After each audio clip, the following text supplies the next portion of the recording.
Hello and welcome to the Old Street Labs podcast. My name is Rob Woodhead, and as always, I am your host. On this week's podcast, we get to speak to Craig Brown. Now, Craig is a wonderful personality amongst the UK startup ecosystem and beyond. He is a product market specialist. He is the founder of Troubadour, which is the UK's first dedicated product marketing consultancy for B2B tech businesses. And so anyone who is thinking about product marketing for their own business, this is an interesting podcast for you. As always, we delved a little bit into Craig's background, how he came up through finance, fell out of love with that and moved into the tech space, quite similar to me in some ways, then building out Troubadour, starting that business in 2021. We talked about all things product, so how he sees interactions with customers being really important, the messaging and positioning of your business, and what that looks like. We talked about AI, obviously. AI seems to be in every single one of my conversations these days, as you can imagine, where it's useful, where it isn't.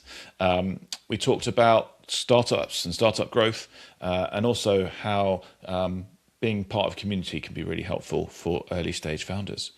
So yeah, that's a whistle-stop tour through what we spoke about, but hopefully you'll find it interesting. As always, great to get your feedback, and look forward to seeing you again. Thanks a lot. The human stories behind the tech, from concept to code.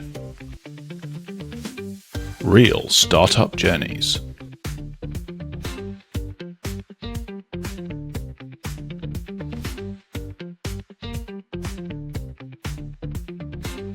Hello and welcome everyone to the Old Street Labs podcast. Great to have you back with us. Today I am once again excited, as I always tend to be excited for my guests. But today I have the fantastic Craig Brown on the show. He is the founder of Troubadour, the UK's first dedicated product marketing consultancy for B2B tech startups. And he's there to help sharpen their positioning and build messaging that clicks with customers. I love that. And outside of that, he's also a stand-up comic. So with that introduction, Craig, welcome to the show. Thank you very much. I'm a bit scared about the stand-up comic reference now, the pressure. So you've got to be funny. It's all right. We won't ask you to tell too many jokes. It's all good. Good. So, as you know, this podcast is about the humans behind the tech and kind of getting the human story about people who work in the tech ecosystem. So I'm excited to chat to you because you see the tech ecosystem from lots of different angles because you speak to lots of different people in it. But before we dive into that aspect and what you're doing now, it'd be quite interesting to understand your story and understand how you've got to where you've got to with your business and maybe some of the key decisions that have been there along the journey from your early career. I think you worked at HSBC, looking into the startup world, and then building Troubadour. So maybe we can start there. Yeah. I started out at HSBC Global Banking and Markets, and I really felt this, I guess, external pressure to follow this path into investment banking. You do the internship and then the graduate program and eventually get a job. It felt like to me it was the thing you should do as a sign of success. And I learned a lot from that journey, but I think ultimately I learned that I have to do jobs that I want to do that make me happy. And 3 years into my journey, whilst I made many friends that I still see to this day, and I learned a lot. And there were even aspects to the job that I enjoyed. Overall, I was fundamentally in the wrong place. I just had that moment of I'm in the wrong place. It was a sort of eureka moment when I said to my boss, I think I've got to leave. So all I knew is that I wanted to leave, but in terms of what comes next, that was more difficult because I put so much focus into this goal, into getting an internship, the graduate program at an investment bank. So I took a bit of time out, and eventually I came to the decision that I sort of needed to try something that represented the opposite of being in a large 263,000 person organization. Let's go and work for a startup. So that's when I entered the world of tech and tech startups, and really my journey to the business that I run today sort of started, but I mean, really the journey started at HSBC, but the pivot into tech really happened then. And I've done a lot of stuff, whether that be sales, customer success, but I spent the majority of my time doing product marketing. And as much as I think it was something that I fell into, I'm a believer that you don't quite fall into something. There are a lot of things you don't really give credit to that actually directed you there. And I look at product marketing as something that is very much a natural fit for my personality and what excites me. But it was interesting because when I went into product marketing at Beamery, the first tech startup I worked at, it was a very new thing, especially in Europe. And I was one of only a few hundred people in the UK doing product marketing at the time. So it was quite the journey to work in a startup where you feel like you're building the plane whilst flying it, but you're sort of doing a role that's like that as well, and the only person doing that. And so eventually, I think I caught the startup bug, or the entrepreneurial bug, having worked at several startups, and thought, yeah, I want to do this myself. So I thought the best time to go freelance was during a global pandemic. And then that was 2021. And so that's when I launched myself and launched Troubadour. And ever since then, I've been working with startups globally on everything from positioning and messaging to creating sales decks, helping on ICP research, go-to-market strategy, hiring strategy. Wild ride. Amazing. I wouldn't beat yourself up too much for the 3 years in HSBC. It took me 15 years to get out of finance when I did it. So once you're in, it's hard to get out. Yeah, tip of the hat to getting out so quickly, if you ask me. It is, but you can draw on things from your past, right? You can draw on things from your previous career to kind of help you in what you're going into. What was the product marketing piece that drew you in? What was the piece within that kind of got you excited? It's interesting because I think thinking back to it, it probably represented the first step towards launching my own business, because it sort of felt like a new thing within the startup that no one had done before and no one really knew how to do well. So I was starting this function that wasn't even established in the UK startup scene, let alone in Europe, and was semi-established in the US on the East Coast and the West Coast especially. So I think there was probably something I found exciting about that. And it represented a new challenge that I think I needed, but probably didn't explicitly identify. And it requires understanding customers, buyers, the market, understanding the product. But it was a natural segue as well from what I had done previously, which, so this was in Beamery, the first startup that I worked at, and I joined the team very early stage, person number 12 within the team.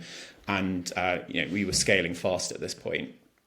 I was the first person to set up the customer success function and figure all of that out. So this felt like another opportunity to start up something from scratch, but more aligned to who I am. So I think it almost felt like an entrepreneurial opportunity within a startup. Yeah, it's interesting you kind of talk about that in that way. I think from my experience of the startup world, product marketing and that empathy is an innate trait in quite a lot of early stage founders, or they have to have a certain element of it if if they're going to get anywhere, because otherwise you're not going to be able to understand your customer, and that's an absolute key element of everything. But then hiring someone like yourself who's actually has real expertise in it can take you into a stratosphere. What's it been like kind of starting your own thing then? Because you obviously working within startups, you see the difficulty of it, you see the scary nature of it, you see the stress it causes the founders. But like you said in what you were saying before, quite a lot of what you're doing was entrepreneurial within that startup anyway. So was it a natural next step to go independent, or was it something which you kind of were like, well, actually, I've got a burning desire to do this?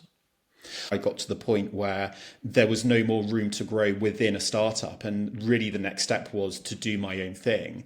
But it's also a passion for product marketing itself, and seeing the impact that when it is done well, the impact that it can have on the trajectory of a startup's growth. And I was really passionate about that. And I remain passionate to this day. There are more people doing this now, not just in the UK, in Europe, in North America, but there still aren't many product marketing consultants out there. And so there is still this mission of how can we bring this to more startups? How can we educate more founders about doing positioning well, understanding the market, understanding your customer, how you bring sales, marketing, product, customer success, and many other functions within a startup together to really build this go-to-market engine, and that two-directional format, understanding the market, interacting with the market, but then also bringing that back to product and the product roadmap, and to the way you communicate with the market. It's still something that really excites me. And so when I work with a startup, whilst I do positioning and messaging for them, it's also everything else. What systems do you have in place? How do you speak to customers? How do you bring that to the table with other key stakeholders in the organization? I kind of want to leave them not just with a positioning canvas and a messaging framework with a guide that helps them put that into practice, but I want to leave them with ideas on where to go next beyond me being there to help them.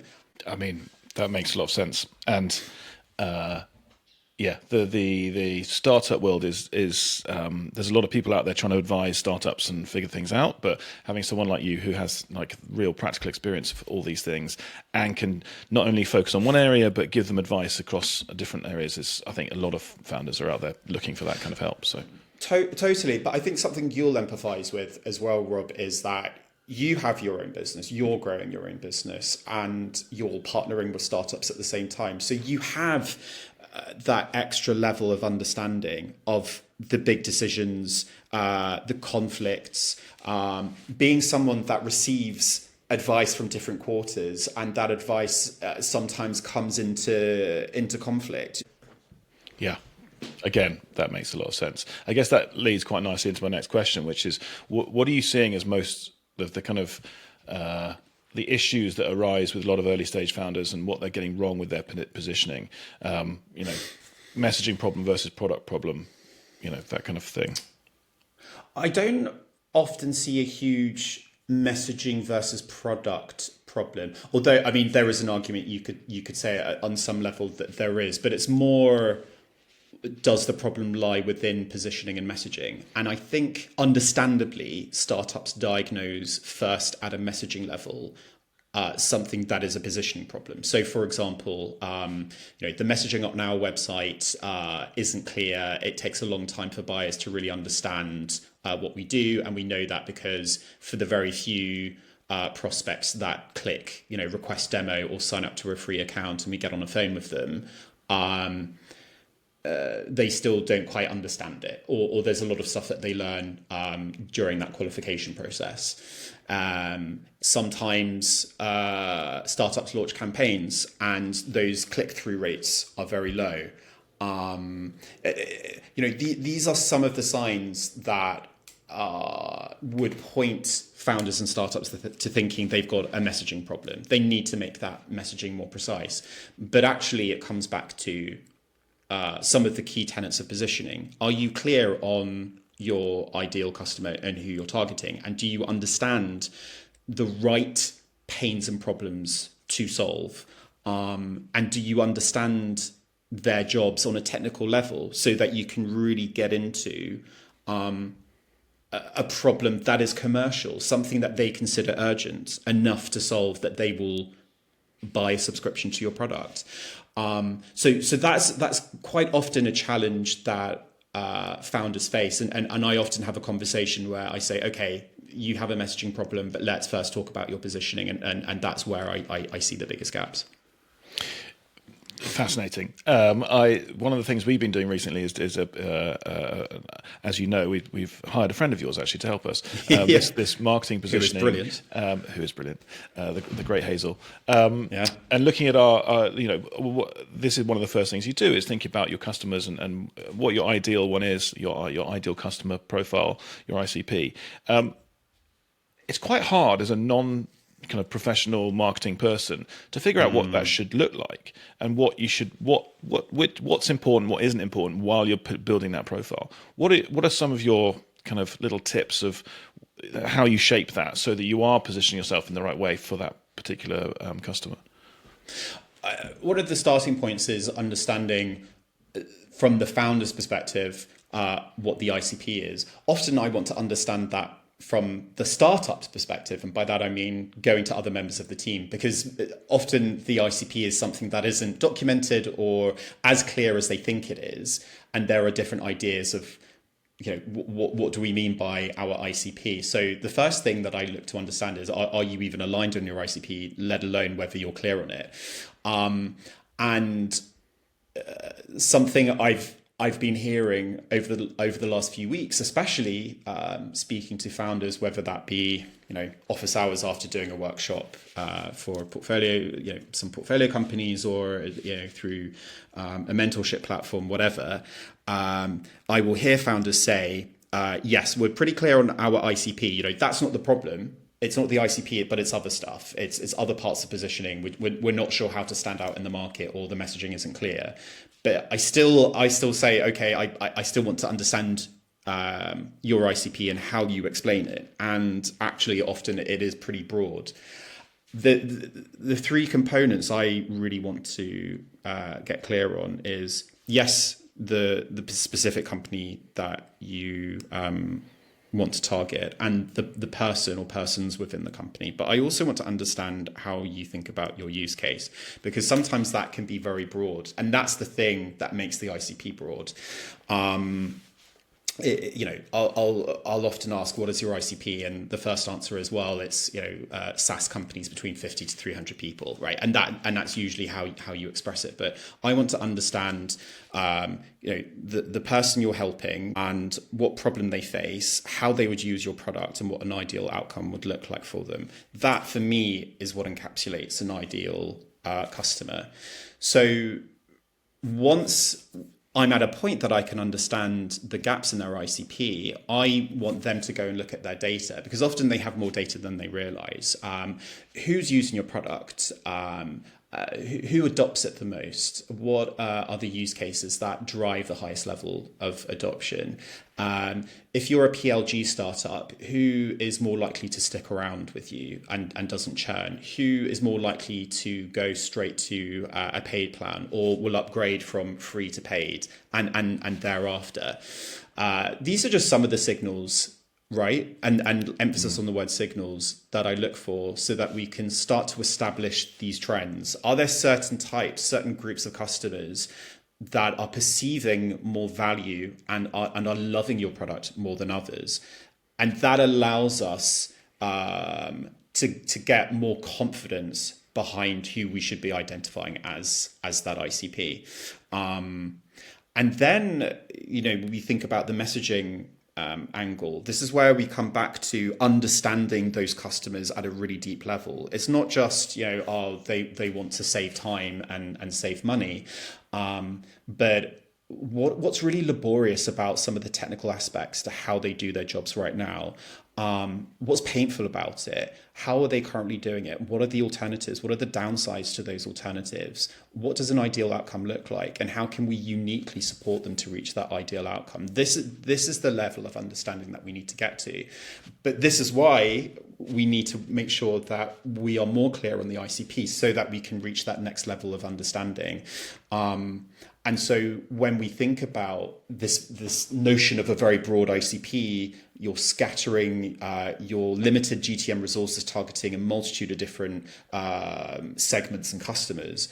It's not just that you're potentially wasting limited GTM resources, but actually you don't have a focus around how you even do that research on all of those customers. Because if you're speaking to, let's say you do 20 customer interviews, and each one of those interviews are with a completely different type of customer, there are no meaningful trends that you can identify between them to understand who's feeling that pain more and who is more willing to pay for your product. So there is a lot of work that needs to be done just starting off from your existing data set to say, okay, actually, do we have data to back some decisions that we can make now? Also, do we need to go out and get more data? Is there message testing campaigns, for example, that we can put out to understand if particular buyers resonate with particular messages? That can also help. But ultimately, we need data, and we really need to understand buyers at a deep level before we can start to figure out that ICP and that messaging problem. But once you know how to do that, actually, you can speed up that journey. Yeah, that makes a lot of sense too. That also begs the question: does the work you provide to various different types of startups shift massively based on their size? Because that data set that you're acquiring on the smaller level, they're going to have to be, either it's intuitive because they have worked in the industry and they're their own customer effectively, to the kind of, later stage, raise loads of money, has a bunch of customers there, therefore they've got the data and it's easier? Or do you find that the same principles still apply across everything and that it's just, I don't know, that's interesting. What changes as you move up in size? It's a really good question. And I would say, high level, yes, there is a difference, but it becomes a bit more nuanced as startup scale. So early stages, especially around the pre-seed stage, the emphasis is much more around casting the net wide, getting signals and validating ideas. So actually this idea of getting narrow on your ICP and your positioning isn't the end goal at that pre-seed early stage. It's more, how can we acquire the data and do the tests so that we can put ourselves on a journey to narrowing down. And so this is where we need to look at different messaging tests, different buyer tests, and look at all the channels available to us. So that could be a very simple A/B test, cold outbound email. Here is 2 messages to one type of buyer, or the same message to different types of buyer, right? That's something you could do. You could go to different networking events where you will find different ICPs, do the pitch, see if there's more of an emotional reaction or more enthusiasm from one versus the other. See if they understand your pitch straight away, or if a lot of explanation is needed. Put out different kinds of content, see if certain buyers resonate with one type of content versus the other. So there are different ways that you can go out and test, but that's really the priority at the beginning, whilst also doing those other forms of customer research. So the one-on-one interviews still, sending out surveys, etc. When we start getting to the growth stages, this is when it's much more around playing with the existing data sets you have. And this is where it becomes nuanced, because some startups, in my experience, have more data than others, and the data cleanliness. So I've seen spreadsheets, CRM reports sent to me. Here are accounts, looking at accounts by their industry, how many employees, the internal champion, or the person that made the initial inquiry or booked the demo, or the person that signed up to that free account, and lots of other different characteristics. But out of 5,000 plus accounts, only 15 to 20% of those accounts actually have all the data, and the rest of it is blank. So then there's an issue there of CRM cleanliness, and do we have to go back to the CRM and populate more of those fields and do data enrichment?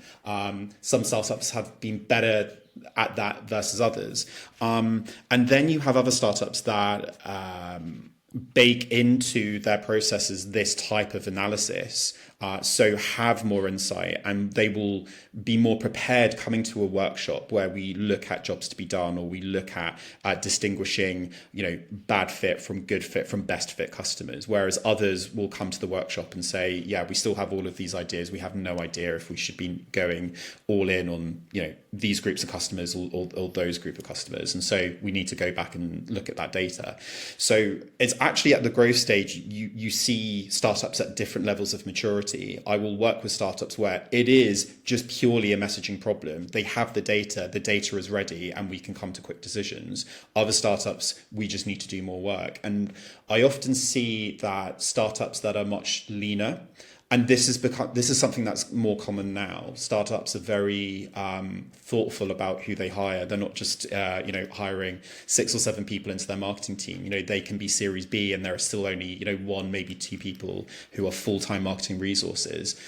This is where we might need to spend more time going through the data. But broadly speaking, early stages, this is around signal testing, validation.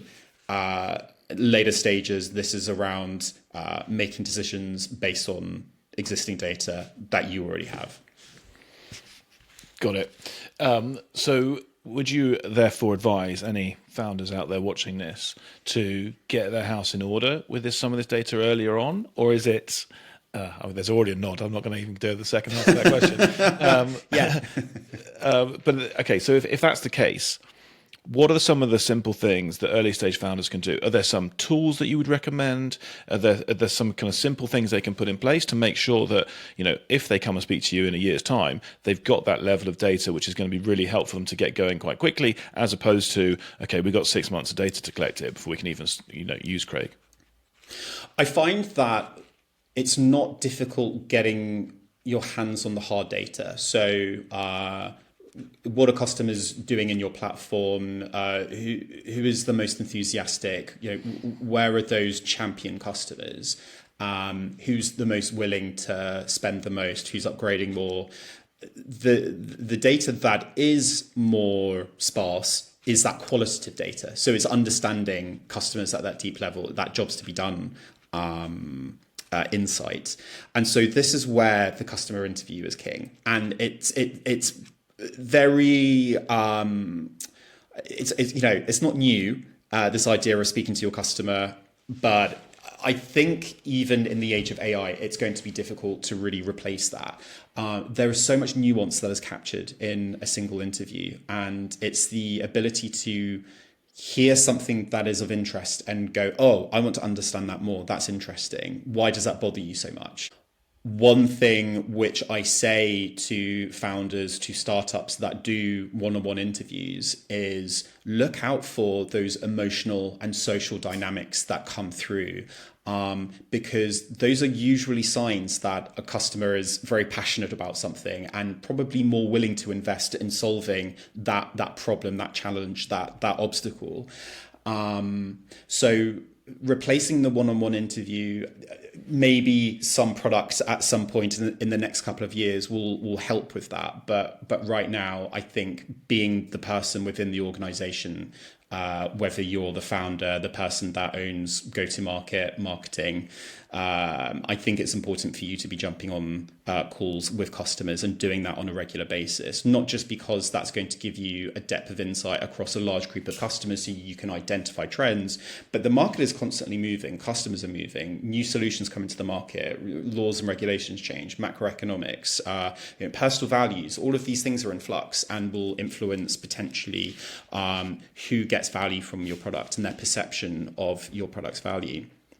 So, there are many tools that I could recommend, in terms of, web page analytics to understand, if certain landing pages are being clicked on more or where they're spending most time on your homepage, or, if you've got multiple different paths to a virtual interactive product demo, which ones are seeing more interest versus others. But there is something about the nuance of capturing that insight one-on-one from customers that for me is chief in all of this. The idea of founders going and speaking to their customers should be pretty kind of jumped into people by now, but we see it. We still see people who are reticent to do it, and I think there's multiple reasons why that is. I think some of it is that they don't want to hear the criticism for their product. I think that's can be kind of high on the list, or a fear of getting what not wanting to hear what they or believing that they know the answer, as opposed to some customers who may not really understand what they're doing. But interesting, kind of, do you see a difference in like the effectiveness of a business based on how well they do these interviews? Do you see it as like a fundamental, or do you think it sounds like you do rather than it's a nice to have? It's.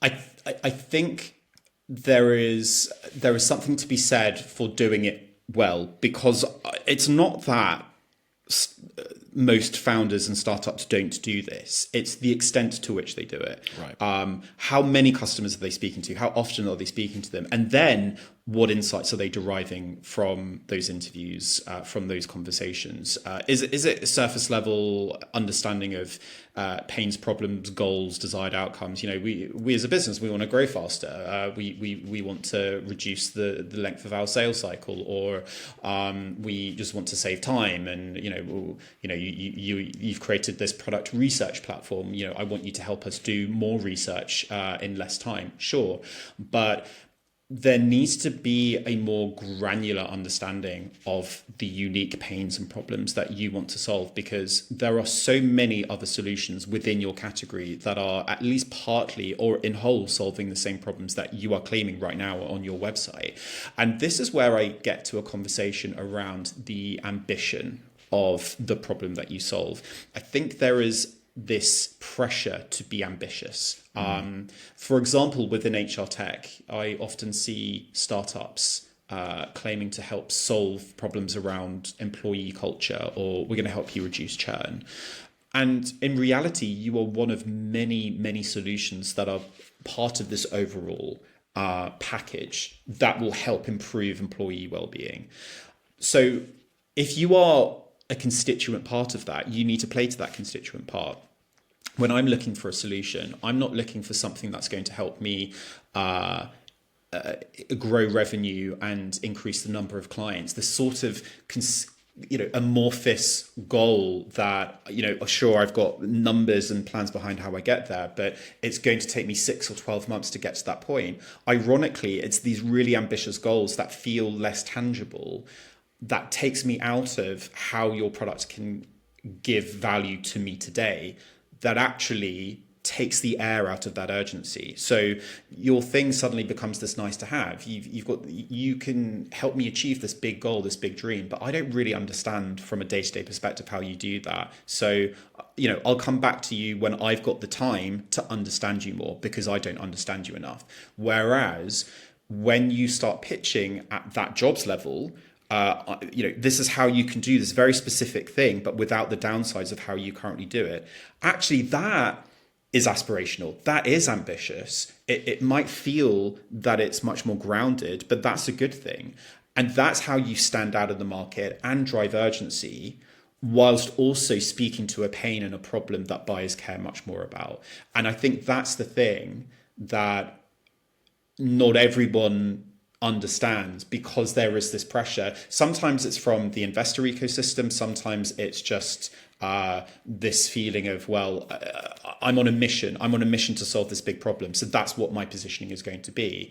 But actually, the commercial reality is you've got to solve a problem that people feel today and this week and next week. So you've got to bring your product to a point where your buyer can understand how you can solve their problems today and next week.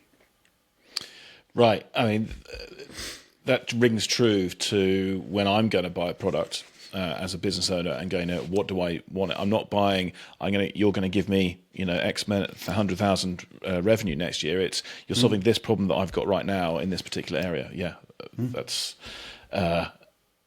If we look at Stripe, for example, they position themselves as financial infrastructure for major organizations. But they started out with a very simple premise, which is we help software engineers within organizations that run e-commerce websites to implement this tool to make it easier to process online payments, because before Stripe came along, it was a pretty convoluted engineering challenge. Now we make that easier for software engineers. So it was a very specific use case for one person within a pretty defined company. And so it was quite clear what Stripe stood for. And I think a lot of companies want to get to the version of how Stripe positions itself today, but that isn't how Stripe started. Facebook, when Facebook launched, they launched on a few university campuses in the US, few college campuses, before they became this global social media network. So what is your starting point? Your starting point isn't solving this one big challenge all in one go. You aren't this huge platform or suite of products. You are a tool. So what does your tool do for a specific person in a particular kind of organization? Yeah. I mean, we have these conversations with our clients and people in startup world a lot, which is, what is that simple thing that you can start with to build that you will actually solve someone's problem? People find it tough, though. People find it tough because they have the grand vision, they have the Stripe of everything, and the multi-utility application they're going to use and build and create something that someone, this is amazing, this is my panacea for all the problems I have in my business. But it's very difficult to go from that to like, okay, I'm going to pare all this back. What is the one thing that this industry or this kind of group of people are going to need? Which then brings me on to an interesting one, because ChatGPT, like, what is the product marketing for that? Because that is not a Stripe way of doing things, right? That is not finding out what the particular problem is, building a solution for that, and then iterating and improving on that. That's kind of, here's a tool, you can use it for absolutely anything. Go for your life. It's a funny way of doing it, right? Yeah, it's a good question. I haven't. It's thought quite much wide. about it. It's quite a wide question. Right. No, it's a good question. I'm like, I need, because it's something I need to think about. I'll probably walk away from this podcast and go like, oh yeah, I've literally spoke about this the other day. But the challenge is there's always going to be a few exceptions to the rule. Did they somehow get an unfair advantage because they did like a massive seed fundraising round, and so straight away they can go to market, do the market education piece. Did they have the funds where they could do freemium for a long time, and so they didn't have to worry about conversion, so they could lower the barriers to adoption straight away? But no, it's a really good question. I actually need to give it a lot more thought as to why ChatGPT succeeded despite being, we do everything. Well, I would potentially challenge they succeeded, right? I mean, they're making money, but are they going to be successful and grow forever? Is this tool going to be around forever?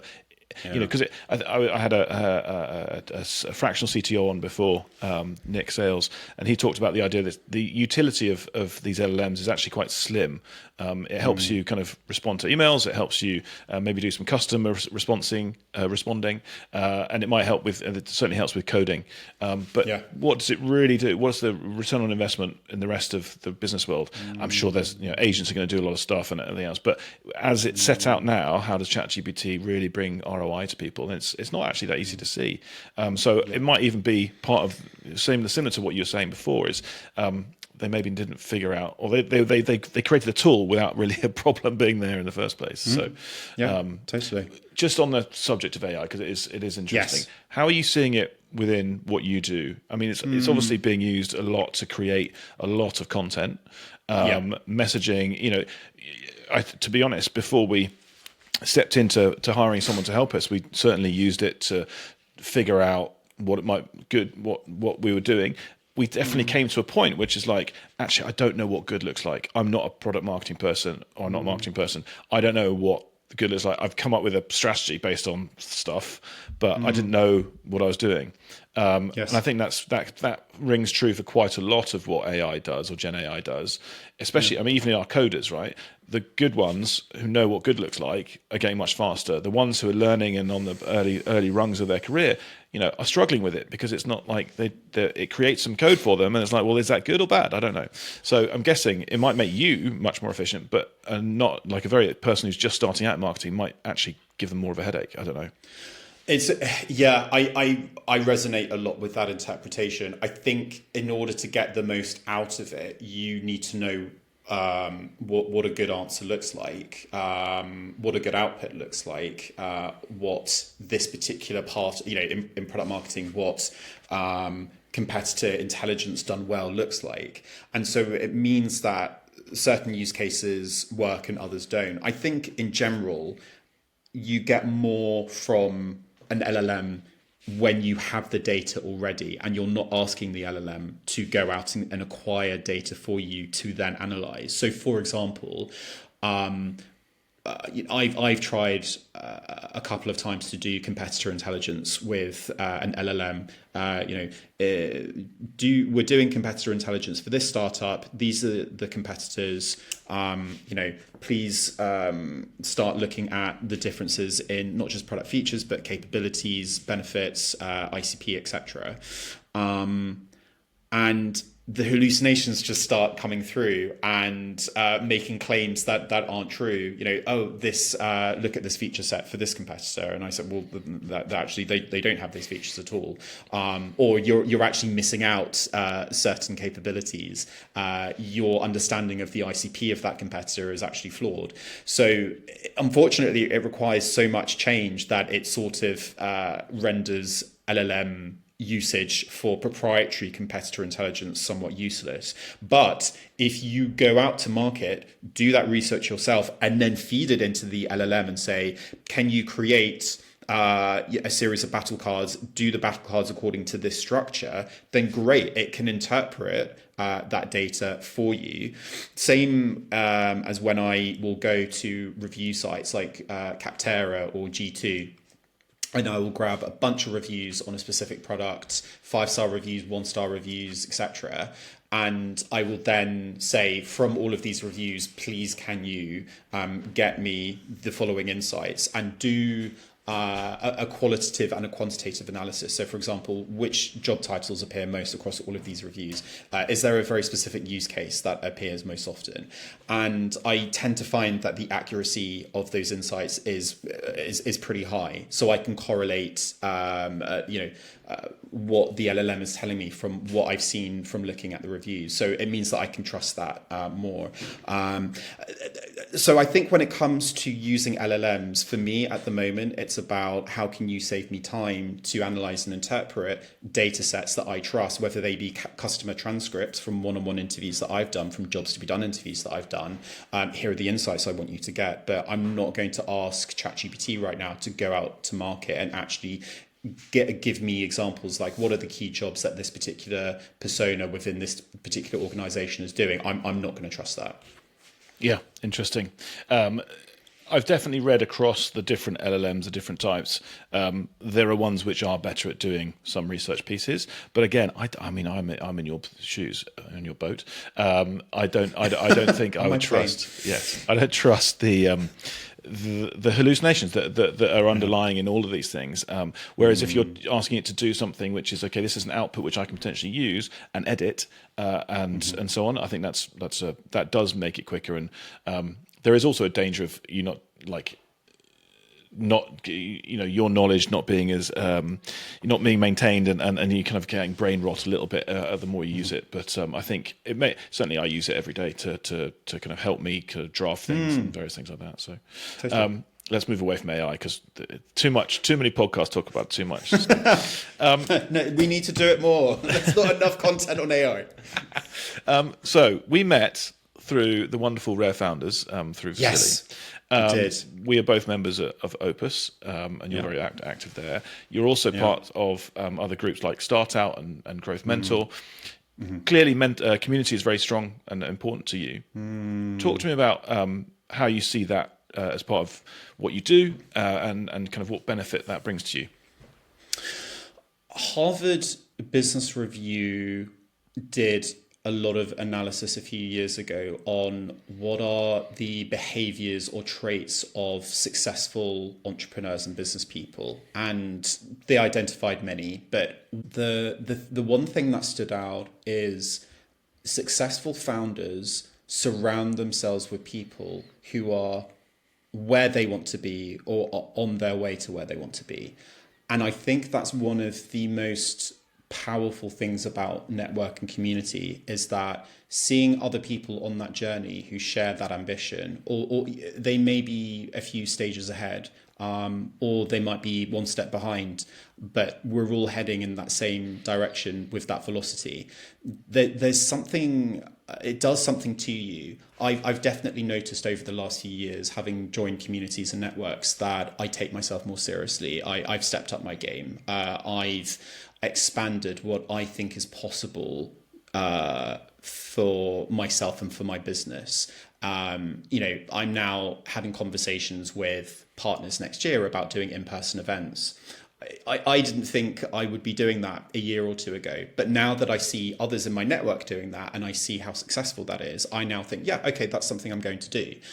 So that's one very specific example, but I think there's also on a deeper level, having real belief in what you're doing, and also being willing to be slightly delusional about it. I think you do have to be delusional to be a successful founder, because you will hear a lot of voices that say, that's going to be a bit hard, or I don't know if that's possible. And if you listen to all of those voices, then you would probably stop. So I think for me, it's around the kind of atmosphere that you experience when you surround yourself with folks that are ambitious and successful and inspire you. But also, it can be a lonely journey, especially as a solo founder. It's also difficult for co-founders. And so having others that really understand what that experience is like to make you feel seen and provide practical advice how to cope. It could be, I don't know how to get to the next stage, or, I'm at full capacity and I feel like I always get to this point where I can't get to the next stage, but I can't afford to hire someone. Someone might say, yeah, I was at that point 6-12 months ago. This is how I did it. Or I just need a shoulder to cry on. And then, of course, there is the network effect. I find that there is a power to community where people are more willing to help you. And I see that in all the different communities that I'm a part of. And indeed, I will be proactive. I will go out of my way to make introductions or give a bit of my time to help someone. So there are a lot of benefits to community and network. And I think to where I was a couple of years ago, when I started out, I definitely didn't take myself or my company as seriously as I do now. And I didn't see as much potential that I see now, and as much self-belief. And I really credit community and network for that. So we started tech startups in the pub about it's nearly 4 years ago now. With the premise of just like, okay, well, it'd be nice to catch up with some friends who are in the industry, but also it might be a bit of marketing for us. Mm-hmm. And I've been absolutely fascinated by seeing what's happened in that community over that 4 years, which is, to all your points, people coming along who are lonely. And not lonely in the sense of they're on their own all the time, but lonely in that they're a founder and they're doing something which no one else they know really does. Yeah. And the people they get to talk about it are friends and family, but the friends and family are asking things like, how many users have you got? What's wrong with your latest product? I can't use it. All these things which, if you're not in this industry, it's very difficult to kind of have a conversation about. So people coming along and meeting like-minded people who can offer advice, or just be like, oh yeah, I've got the same problem, or do you know a lawyer I can talk to, or those kind of practical things. I think it's massively helpful. It's also the other thing I've found is, to your point about becoming more serious, people are coming to those events who are necessarily a founder yet, but they're on their journey there, and they're like, oh, I just want to test the waters and see what it's like and chat to some people. Yeah. And then they get inspired because they're like, well, hang on, that person's quite interesting. They're doing it. Why the hell can't I do it? And actually take themselves a bit more seriously and take the leap. Totally. And I think I have really enjoyed those two aspects of the community we built, and it's I think there's a huge amount of benefit to it, and I think in a country like the UK, I think it can be incredibly benefit, and London especially, the melting pot, which is an overused term, but the melting pot in which we live, the network effect of that, you can meet people here who will then be able to introduce you to people in all sorts of places around the world. I think that's massively beneficial as well. So I think there is a particular dynamic to the UK historically where we haven't celebrated these delusional ambitions and big plans. I think that's part of what makes the energy of the Bay Area so exciting. Because you go there and everyone sort of believes in you straight away, and is willing to help, and people are a lot more open-minded, and I think that is changing in the UK. I do see people becoming more self-aware of that challenge, and the conversations are much more supportive now, even now compared to say 3 or 4 years ago. But I think that's where community and network is more important, so that you can find people that really truly see you. I went to a founder dinner last Friday, and I met this awesome guy who was launching a startup within the podcast space, and very meta given we're on a podcast right now. And does he want to come on my podcast? Yeah, well, I think I mean he'd be a fantastic guest, but he said a few things that to me showed that he wasn't quite ready to call himself a founder or do the things that are required to get to the next stage. But even things that are sort of accessible, like, I don't sign up to all of these events because I'm not a founder, or I'm not at that level of founder. And so I said to him, so what? Like, you could just go along to it. No, the only person right now saying no is yourself. And so we had this whole conversation around getting beyond those voices inside of you that are designed to protect you from pain and rejection.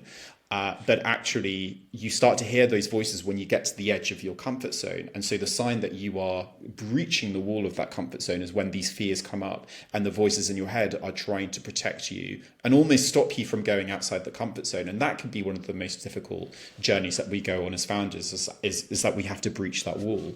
And you are constantly risk taking. You take the step to launch a business. That is in itself an inherent risk, and one of the biggest risks. But that's just the first one. You now have to start putting yourself out there. You have to put your flag in the ground and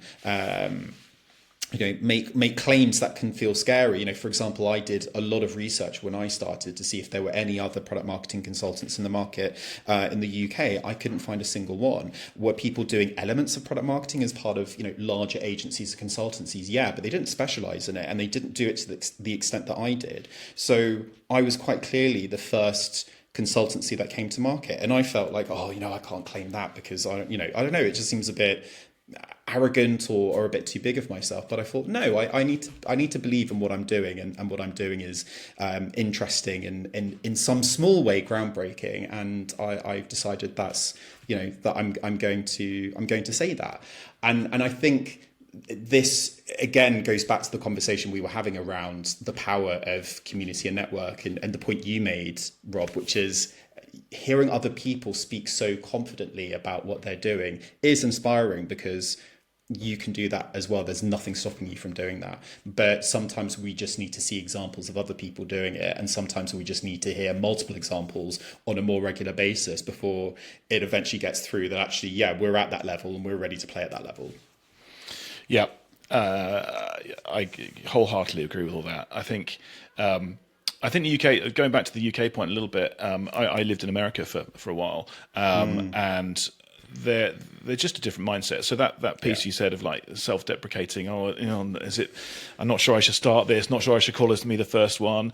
Very British way of looking at things, and actually, I've worked with the Philippines for 5 years, and their culture is very much like not to put yourself out there. And there are a bunch of different cultures which aren't like that, which is, I want to put myself front and center. And when you are starting a business, you do have to do that. The American mindset is a little bit like the American dream. I should go after the American dream, and I have huge admiration for that. it can trip into fake it till you make it, which I think is a dangerous place to go to. Agreed. And I think, if you can get it right, then it's very powerful to have the confidence that you're putting yourself out there. I found through repeating, getting to that conversation you were talking about in your head, of pushing your boundaries and getting to the point of like, oh God, can I do this? The more you repeat it, the more you do it, that the less of that voice is. You know what's on the other side of what you're about to do. You know that it's not the big scary monster.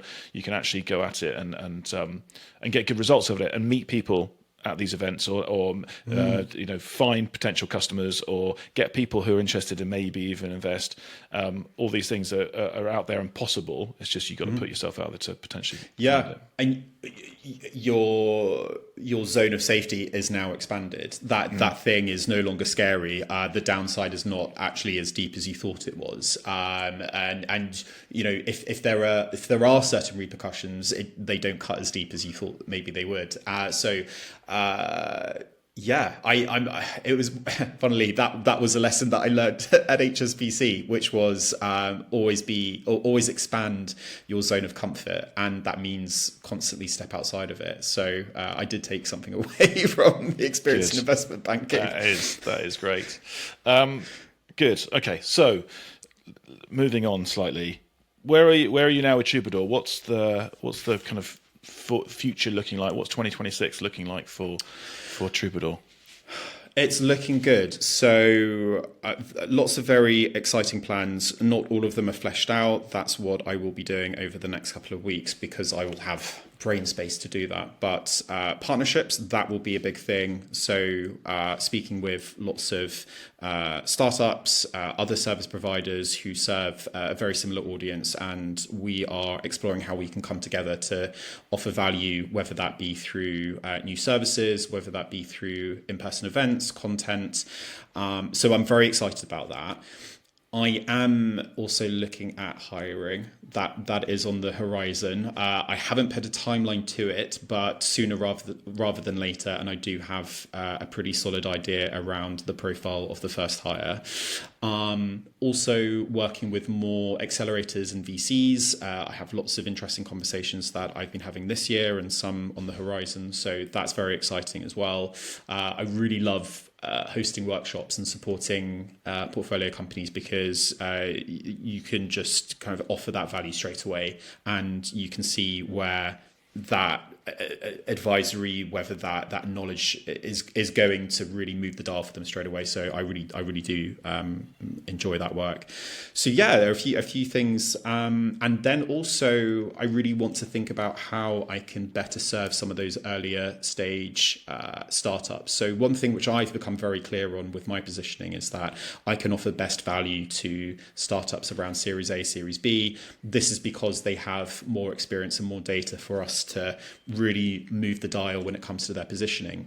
But as we were saying, there is a lot of work in the earlier stages, especially around the market validation piece. And I want to think about how I can do more of that support. So at the moment, I have founders that I mentor one-on-one, but are there other services or programs that I can offer to get that out there to even more founders? So a few things on the radar. Exciting. So if anybody listening wants to get in touch, what's the best way? Yes, so LinkedIn, I sort of live there. Find Craig Brown Troubadour on LinkedIn. You will know you have found me because there is a very bright yellow banner on the profile, even if the picture does look like Craig from around 5 years ago. And then also craig@troubadour.co. You can drop me a line there. Fantastic. I shall put all those links in the description below. And the final question. One that I ask everyone: if Troubadour was a band or a song, who would it be? Oh gosh, yeah. I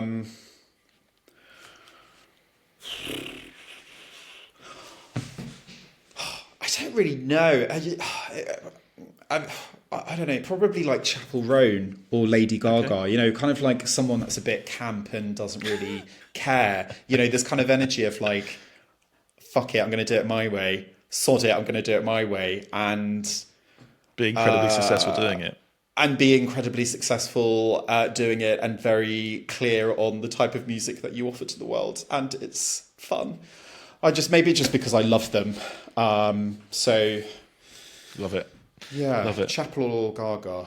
No, that's fantastic, and I appreciate that, and I appreciate you, Craig. Thank you so much for being on.